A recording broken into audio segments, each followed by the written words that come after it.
Photographs of what appears to be Deputy Federal Conservative leader Candice Bergen wearing a Make America Great Again hat have surfaced online as Canadians continue to grapple with recent violent events in the United States after Trump supporters violently stormed Washington, D.C. Wednesday, refusing to accept Donald Trump lost the presidential election.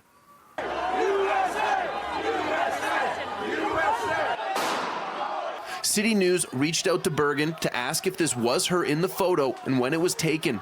In an emailed response, she didn't mention the M.A.G.A hat, but said this about the deadly riot.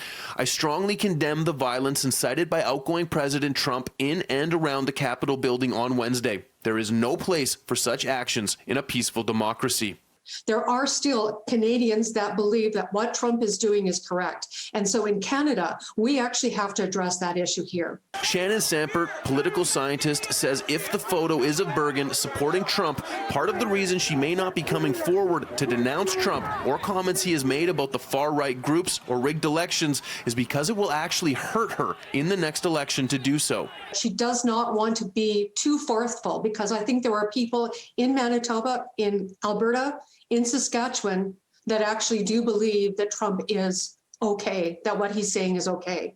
And so when a politician condemns them, they actually worry that they are going to lose their base. Since Trump's election in 2016, the slogan, Make America Great Again, has become a symbol of the type of politics that Trump represents, which has been manipulative, exploitive, and vindictive, says Radhika Desai, professor of political studies at the University of Manitoba. The implicit message is a racist one, that basically there are too many immigrants, build that wall, etc., etc.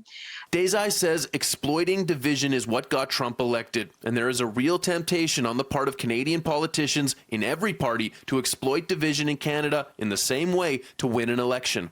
We may never experience what happened in Washington, D.C. 2 days ago, but that doesn't mean that we are going to be entirely free from that. Desai says what is also clear is the door is now wide open for a new kind of politics, one that brings people together instead of dividing them.